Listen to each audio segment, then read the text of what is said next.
sa aking kapatid din po pala, nalilimutan pa po natin, Doktora Goldian Tejada po. Kaya ngayong umaga po, pwede po ba natin palakpakan ang ating mga sarili po?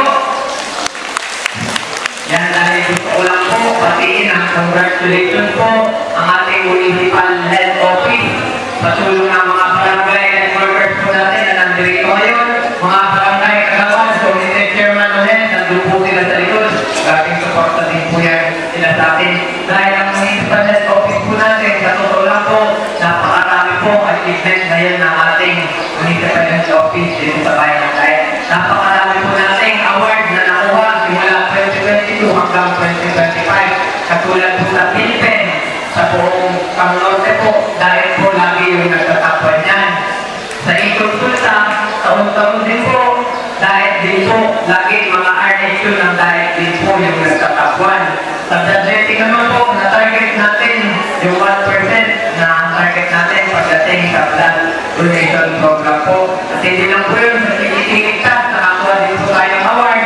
Sa SGLG po, nakakuha din, nakatarget din natin lagi. At papunta din po namin sa Legazpi Salos Bicol Award. Napakarami din po natin nakuha ang award. May tatlo po sa ating bigay ang Bicol dito sa Municipal Health Office. Kaya sobrang natutuwa po talaga ako sa pamumuno ng ating Municipal Health Officer. At siyempre wala din dito ngayon ang ating mayor, dito kay S. Utsua, sa suporta din ng ating mayor at ng ating vice mayor na si Atty. Gatsby Parale po. Alam niyo naman po, na ang iyong lingkod bilang committee chairman ulit and sanitation, lagi lang po tayo nandito. Pagdating po sa Sangguniang Bayan po, napakarami lang po nating ordinansang nagawa po.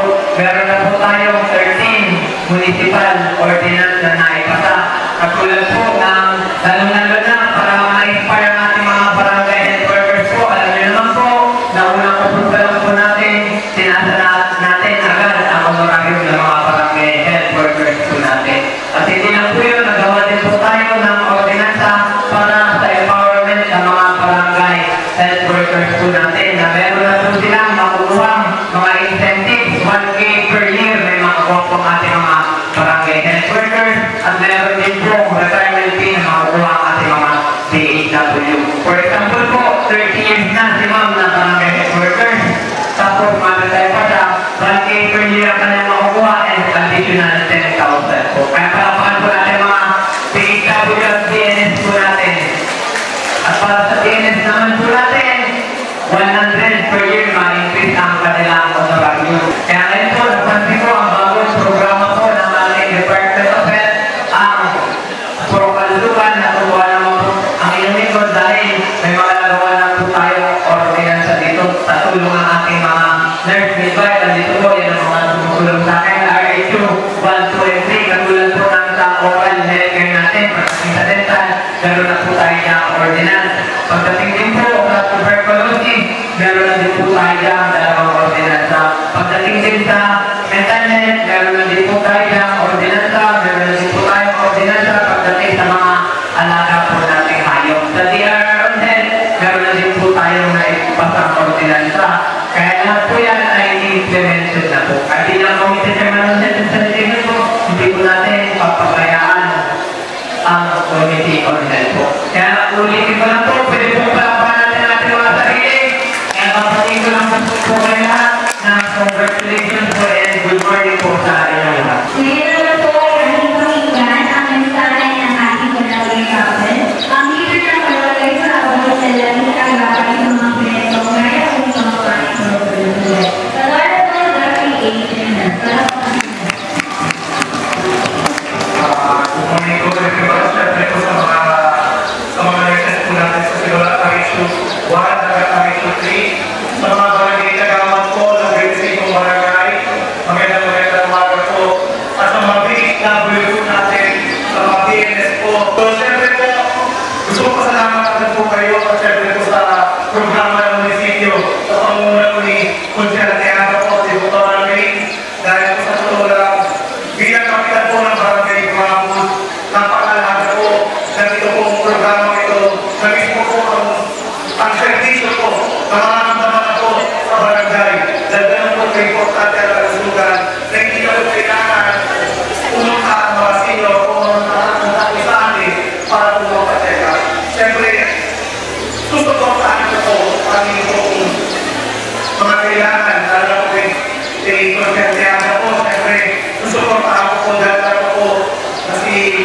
kung sila kaya kung talaga kung wala ko yung iniisip, kung hindi ko sa mga kapakanan ng mga tao ko. Muli po, maraming salamat po sa inyo. Magandang umaga.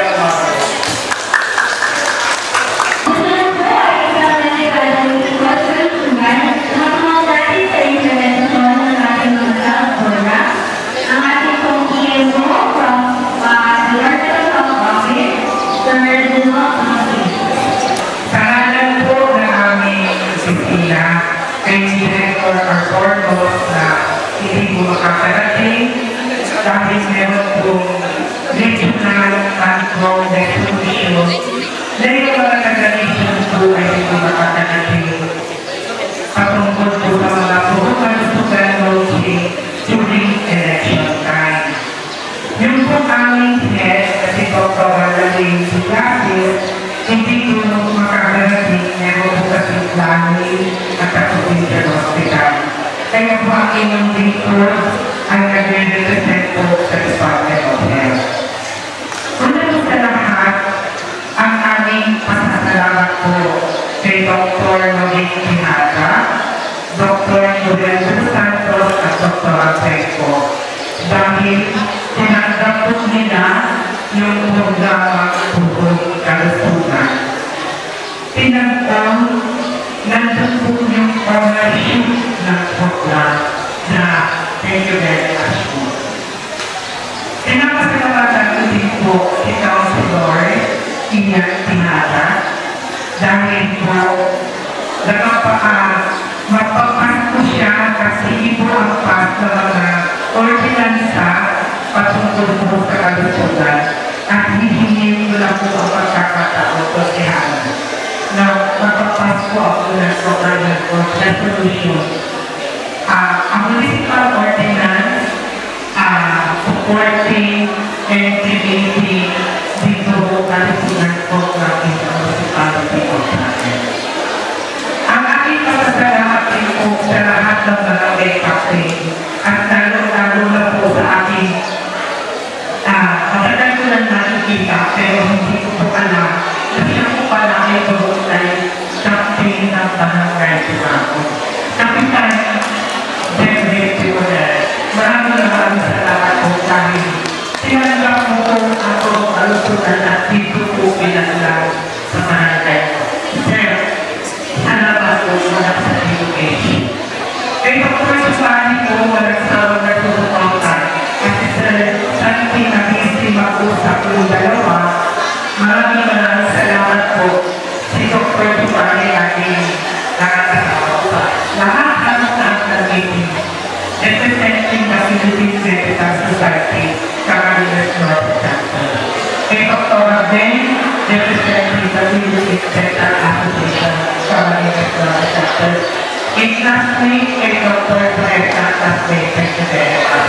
At kay Joy, kasama si Joy, representing the Philippine Medical Technology Association Camarines North. At isa lahat, yung buong nakakita ng RH1, 2 and 3 sa aming mga anak, sa aming anak ni Dr. Watihata, RH3, sa mga aking mga HRAs na saludo ang inyong dito dahil kung wala sila mga HRAs ko, pwede naman po kung ibaba ang programa ko kalusugan sa RH2. At ang natin sa aking puso, ang mga barangay health worker, hindi ko din alam na wala po akong tigil na naglalaki na itaas ang inyong pagbabago sa munisipyo.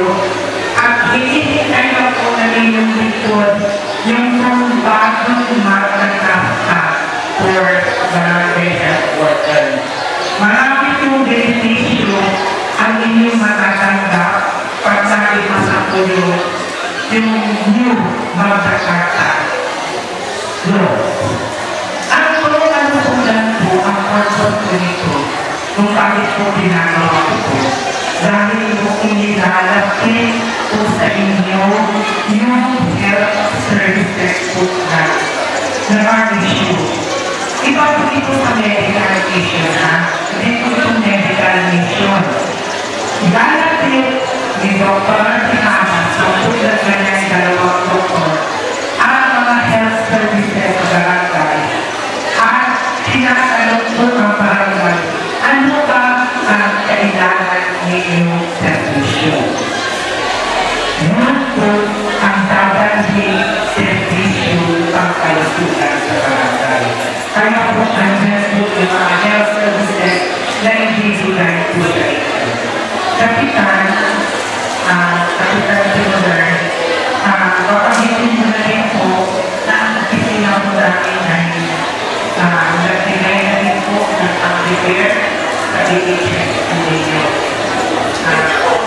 Bakit tumilis ako last year po na nagbawa na po hinihintay lang po namin yung hinihintay lang po natin po ang record. Ako ito, ang mag-end po, and meron po kami binibigay po ang support na i-bring po yung aming human resource for health na binibigay po namin sa mga barangay POH2 under the in coordination po sa municipio. So, hindi ko na po pagkakagatin at marami pa pong services, marami pa pong activities. Pero masaya po ang inyong lingkod at kinocongratulate po ang local government unit na dahil. Muli po, maraming salamat po. Thank you. Kasama rin po natin ngayong umaga ang isa sa mga pinatuan mula sa dental profession. Tawagin po natin si Doc Federico Soreta para i-represent po Philippine Dental Association sa Manila Market Harbor. Ano naman po natin dito? Yun, as dentist, our country is part of our therapy. So, we are promoting dental care. Start from clinical, birth, preschoolers, schoolers, adults, and pregnant women. In terms of frequent dental education and dental health services, we are support sa growth ng sugar na president. Yun po pala sa Dear Mr. President, si Dr. Romano Carno, saan po? Ano po katulad nito? In behalf of the Philippine Medical Association, through the Kaman Medical Society, natutuwa po kami at maging parte po ito ng event ng Medical Society. Hindi po ito nagkakalayo sa advocacy ng Philippine Medical Association na 1 PMA kalusugan para sa lahat. For the past several years, wala masyadong ginawa ng effort na gawin ng impact yung preventive medicine. Lahat lang tayo, puro gamang ka lang natin, wala masyadong preventive. And nakita naman natin ang epekto, mas mahal po ang cost ng pagpapagamot kaysa sa education. Kaya kung mapapansin ninyo din, kulang ang budget ng gobyerno, kulang sa pasyente, kulang sa pasilidad, kulang sa gamot. So, pangayon po, isa ito sa paraan para mabawasan ang gastos ng gobyerno, huwag na natin paabotin ng mga tao magkasakit at mabuktay sa ospital. So, kaya natin mga agency natin, natin yung Pinterest, kultur pataki, para hindi na kayo umabot sa ospital at may program silang libreng gamot at konsulta. So, yung advocacy ng asupasyan ganito, isa sa dapat na pangkala ng ating healthcare system. So, kami yun, I will take advantage din para ipala sa inyo na hindi na po sila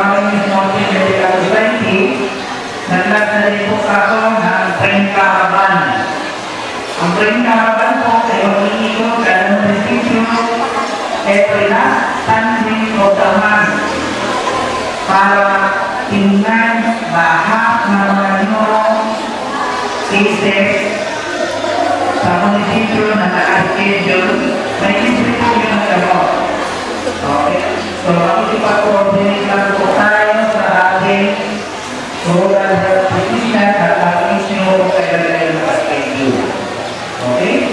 So, again, thank you very much for inviting me and the CNNF to be an active partner in this program. Salamat po.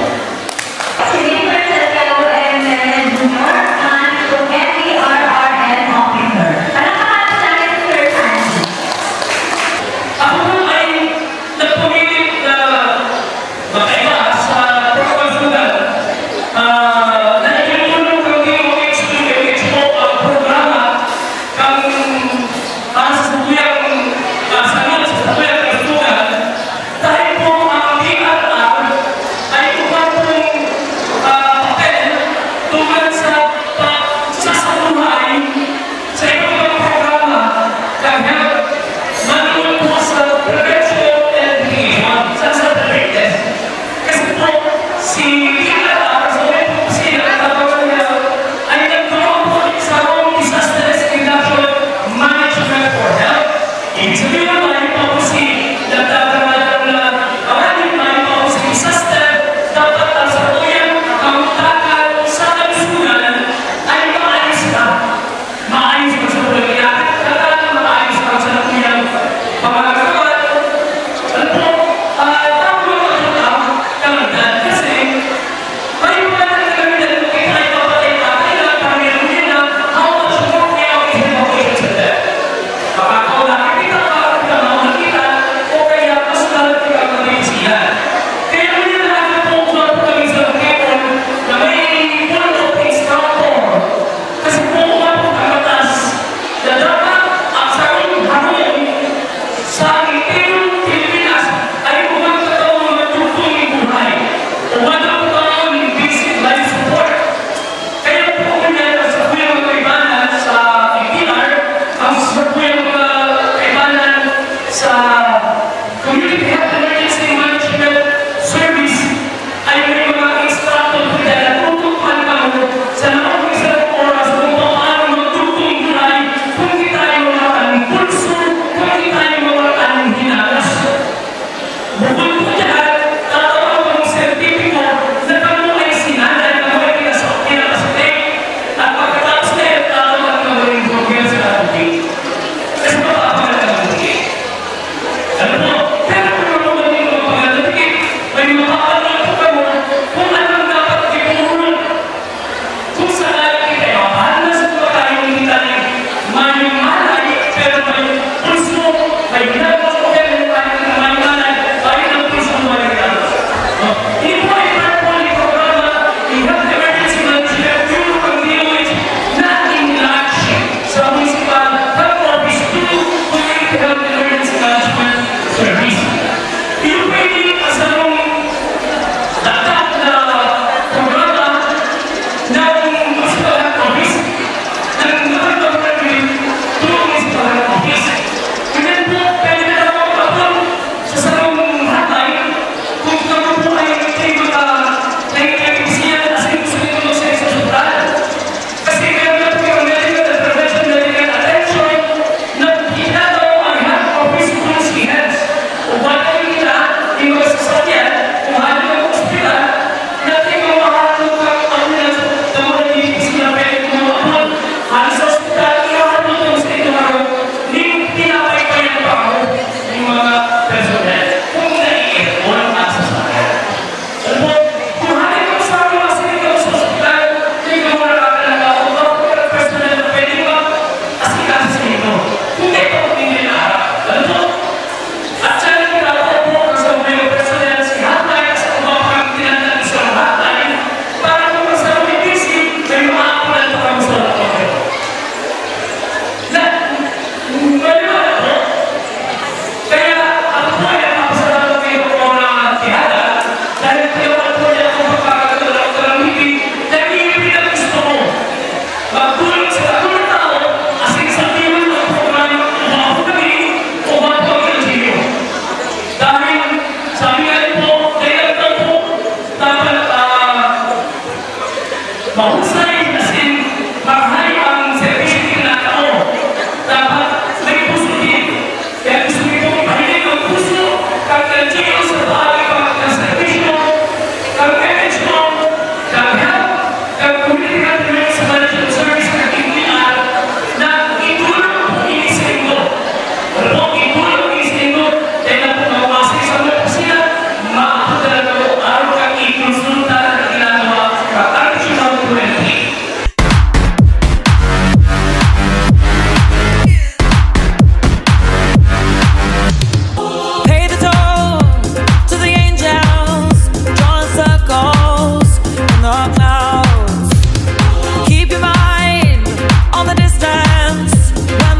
as the dust flies, watch it burn. Don't waste